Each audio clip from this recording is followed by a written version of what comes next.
Bonjour, donc voici une petite vidéo présentation d'album.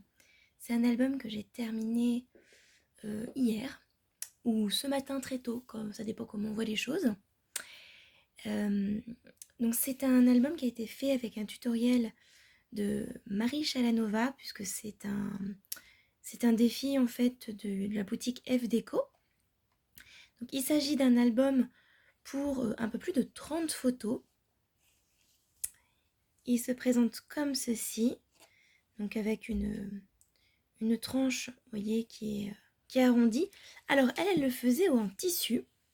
Et moi, j'avais pas envie de mettre de tissu parce que je trouve que le tissu, ça s'abîme vite. Et puis surtout, je voulais faire un album pour un homme. Donc c'est pas toujours évident quand il y a du tissu. Moi, j'ai envie de mettre des fleurs, de la dentelle, etc. Et là, il fallait que ça soit sobre parce que généralement, un homme, ça préfère pas avoir trop de... Puis la personne pour qui je scrapais, de toute façon, n'est pas très dentelle, frou et compagnie.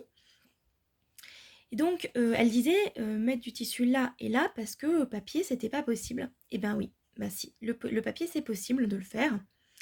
Par contre, il faut bien choisir son simili-cuir et il faut aussi bien choisir son papier. Voilà. Donc, pour le papier, j'ai choisi un basil. Voilà, pourquoi c'est flou? Voilà. J'ai choisi un basil. Donc les basiles ont l'avantage d'être assez épais et en même temps très souples. Et pareil, j'ai choisi un simili-cuir qui soit assez fin, euh, solide, souple, mais bon, pas cassant. Et ça, c'est difficile quand on veut un simili-cuir souple. Moi, je l'ai trouvé à Créatitude, celui-ci. Je l'ai trouvé très sympa. Donc, voilà comment se présente l'album. Il est pour une 30aine de photos, comme je vous l'ai dit. Il est relié du coup par un ruban.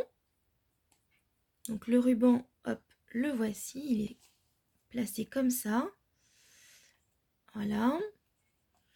J'ai pas forcément tout fixé au niveau du ruban. Je l'ai fixé ici.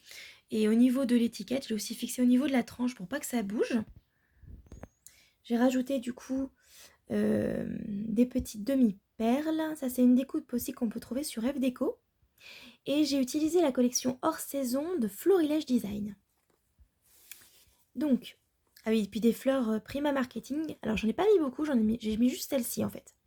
Vous allez les retrouver un peu comme un fil rouge sur tout l'album, ainsi que les demi-perles. Voilà, les demi-perles et les fleurs, et plus le côté un petit peu, plus si on va voir la matière. Voilà, cette matière, c'est un papier de rayère qui est pas proprement parlé pailleté, il est plus nacré. Voilà, donc vous voyez comme on le retrouve effectivement sur ces pages-là. Alors l'imposé, c'était le champignon. Donc j'ai bien mon champignon. Ici, il fallait utiliser bien sûr le thème automnal. Donc je suis dans l'automne, il n'y a pas de problème. Et la dernière chose, c'était bien sûr la structure de l'album. Donc j'ai modifié l'ordre des pages parce que je me suis trompée dans la reliure, tout simplement. Mais voilà, j'ai respecté toutes les conditions du défi. Donc là, j'ai mis, une fois n'est pas coutume, un aimant. J'ai plus beaucoup d'aimants, donc je les rationne. Et j'ai surtout mis, vous allez voir, des scratchs après. Voilà. En dessous, ça cache une cascade. Et dedans, hop, une feuille. Donc voilà, vous voyez comment se présente de toute façon la collection hors saison. J'ai utilisé quasiment toutes les étiquettes, sauf les plus petites. Et j'ai utilisé toutes les feuilles de la collection. Donc voilà, il doit me rester quelques chutes, mais de quoi faire une carte pour accompagner l'album, c'est tout. Donc j'ai rajouté également quelque chose pour cacher la tranche noire. Je trouve que ça fait un peu plus fini. Alors ça, ce sont des petites pochettes. Hein. Vous voyez, je pense que ça se voit, hop là. Ce sont des pochettes, ok? Donc bien sûr, on peut mettre des photos à la place. Moi, j'ai mis des étiquettes parce que je trouvais que ça faisait un peu vide sans.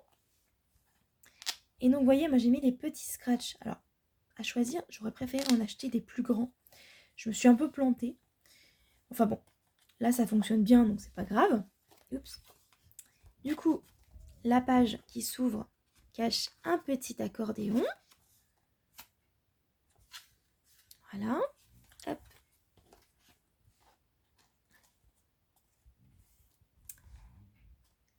La double page, avec l'imposé aussi en rhodoïde. Elle a demandé spécifiquement à ce qu'on mette le rhodoïde. Donc, encore un petit scratch. Et là, c'est une petite pochette. Je vais pas trop décorer cette page-là parce que je trouvais que comme ça rendait pas mal. Voilà. Donc, on a la place de mettre une photo ici. J'espère que vous n'entendez pas mes enfants hurler. Et la pochette ici, j'avais mal arrangé quand j'ai voulu faire là les photos. Voilà. Hop, le scratch est là. Et là, il n'y a pas de souci. Et ça, en plus, ça bloque la pochette. Hop, dernière page. Toujours avec un petit... Ah, hop là, j'avais oublié que c'était un aimant cette fois-ci. Toujours avec un petit aimant. Cette fois-ci, je l'ai pas caché. Parce que ça va être caché par une photo, tout simplement. Donc moi, ça m'ennuie pas. Voilà. Donc, ça, par contre, c'est de... Je trouvais que ça allait bien avec. Pourtant, c'est du vert, mais... C'est la collection Forest de Stamperia. Il me restait quelques petites étiquettes, donc je les ai utilisées. Vous voyez, encore une fois, à chaque fois, il y avait cette petite fleur. Et j'ai rajouté sur chaque page le petit champignon. Donc, bien, je suis bien dans le thème, tout va bien. Hop, une petite poche. Pareil, je n'ai pas décoré parce que je trouvais que ça suffisait à lui-même. J'ai utilisé, donc il restait dans mon Créatitude, il y avait des feuilles légèrement, enfin pas, c'est pas vraiment des unis si vous voulez, mais ça va très bien je trouve avec certaines collections, donc il les avait mis, donc je les avais bien sûr récupérées. Cette page-là, c'est une de mes préférées, hein. J'aime beaucoup ce motif. Pourtant, c'est pas vraiment mon style ordinaire, mais je trouve que ça rend vachement bien. Alors ici, on a encore une fois un scratch. Oups là, et ben voilà. Voilà ce qui se passe quand je ne tiens pas. Donc là, c'est une petite pochette. Si j'avais su, je pense que j'aurais mis un petit rabat ici pour bloquer tout ça. Je le saurai la prochaine fois. Hop. Un petit carnet. Et hop. Et j'avais mis aussi, alors je le retiens du coup, j'avais mis aussi une petite étiquette et un petit chipboard ici. Voilà. Et donc, vous voyez, quand c'est ouvert comme ça. Il n'y a aucun souci pour l'ouvrir. Et j'ai collé avec l'étiquette ici. Et ça, en fait, je l'ai pas bloqué. Voilà, j'ai mis aussi les petits coins au bord.